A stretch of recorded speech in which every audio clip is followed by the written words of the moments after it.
Assalamualaikum warahmatullahi wabarakatuh.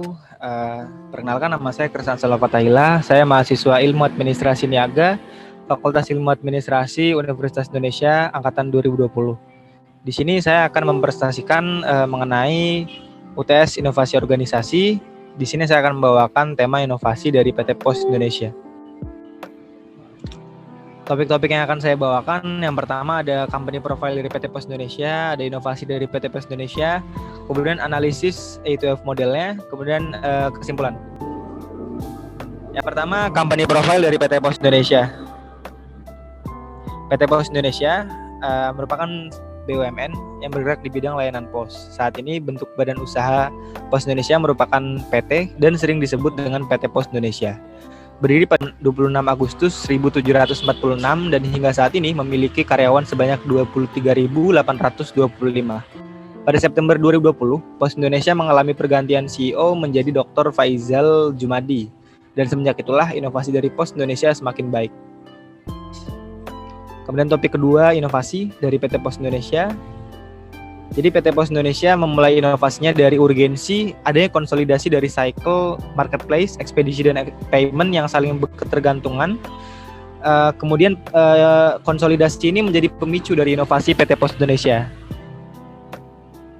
Kemudian pemicu lainnya ada dari masalah. Yang pertama ada pertumbuhan pangsa pasar bisnis sebesar 15% per tahun dari 2016 hingga 2021. Kemudian e-commerce juga tumbuh sebesar 150% dalam 3 tahun. 2017 hingga 2019. Namun Pos Indonesia berada di posisi ke-6 dalam persaingan jasa ekspedisi. Tantangannya, Pos Indonesia yang menjadi ekspedisi paling tua seharusnya dapat bersaing dan memanfaatkan perkembangan zaman. Namun yang adalah Pos Indonesia berada di posisi ke-6 di antara pesaingnya. Hambatannya yaitu Pos Indonesia yang tadinya merupakan ekspedisi paling tua kembali menjadi new entry pada pasar ekspedisi karena tertinggal jauh dari kompetitornya. Kemudian yang selanjutnya, ruang lingkup dan inovasi dari Pos Indonesia ini ruang lingkupnya berada di beberapa sektor bisnis, yaitu bisnis logistik, properti, pembayaran, dan kurir. Inovasi ini masuk dalam ruang lingkup eksternal karena mengembangkan bentuk-bentuk bisnis baru. Kemudian batasan dari inovasinya yaitu bagaimana mereka menghindari similarity dan plagiasi karena inovasi yang dibawa PT Pos Indonesia berupa jasa yang sama dengan kompetitornya. Selain itu, batasan lainnya adalah regulasi yang mengatur karena PT Pos Indonesia merupakan BUMN yang merupakan organisasi negara dengan tipe high regulated. Nah, berikut ada beberapa inovasi dari PT Pos Indonesia, gambar-gambarnya. Bentuk inovasinya yang pertama ada Q-Pos atau kurir. Inovasinya yaitu Ranger, diadakan Ranger sebagai mitra kurir, kemudian Ranger beroperasi 24/7. Begitu juga dengan beberapa kantor pos yang ada, buka 24 jam. Kemudian bentuk bisnis yang kedua atau inovasi yang kedua ada Postpay atau PT Pos Finansial Indonesia dengan menargetkan 200.000 agen Postpay pada akhir 2021. Mereka juga mengincar segmen transaksi cash dan masyarakat non-bank. Kemudian bentuk bisnis yang ketiga ada Poslog atau PT Pos Logistik Indonesia. Mereka memfokuskan kembali Poslog dengan mengincar 10% dari segmen logistik internal BUMN. Kemudian mereka juga melayani supply chain logistik dengan bentuk B2B. Kemudian mereka juga melayani proyek domestik dan juga international cargo. Kemudian bisnis yang keempat ada Postblok atau PT Pos Properti Indonesia, di mana PT Pos Indonesia bekerja sama dengan manajemen M Block di Blok M untuk membangun pusat hiburan berupa kafe, merch, dan sebagainya. Postblok menggunakan daya tarik utama bangunan bersejarah sebagai daya tarik mereka dalam properti-properti ini. Kemudian unique value proposition yang ditawarkan oleh PT Pos Indonesia, yang pertama agen dan kantor mereka ada di seluruh Indonesia karena mereka merupakan ekspedisi paling tua.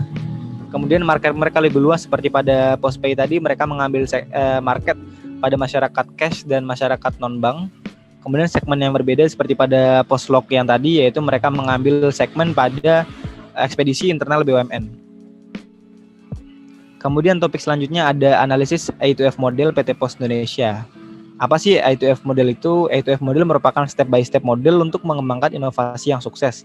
A2F sendiri merupakan kepanjangan dari A, activator atau orang yang memicu. Kemudian ada B, browser, adalah orang yang mengumpulkan dan B, browser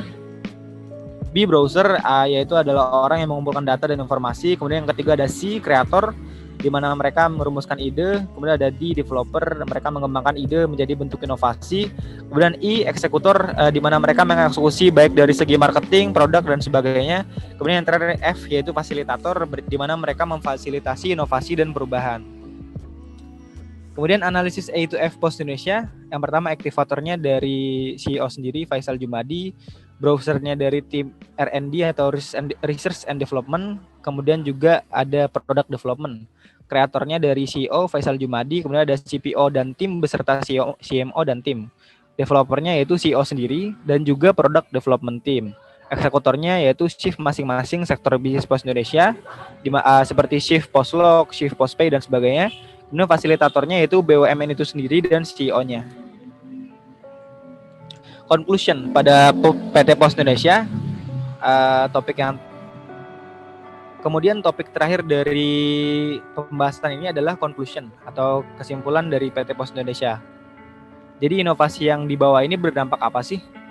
Dengan adanya transformasi pada Pos Indonesia ini dimulai dari Juni 2020 di mana CEO-nya diganti oleh Dr. Faisal Jumadi, pada 2021 PT Pos Indonesia mendapatkan penghargaan di BUMN Award. Dr. Faisal Jumadi mendapat penghargaan sebagai Best CEO Driving Transformation, di mana penghargaan ini menandakan bahwa inovasi yang dibawa oleh Dr. Faisal Jumadi ini, khususnya PT Pos Indonesia, adalah inovasi yang efektif dan efisien serta dapat membawa PT Pos Indonesia pada kemajuan dan keunggulan bersaing atau competitive advantage.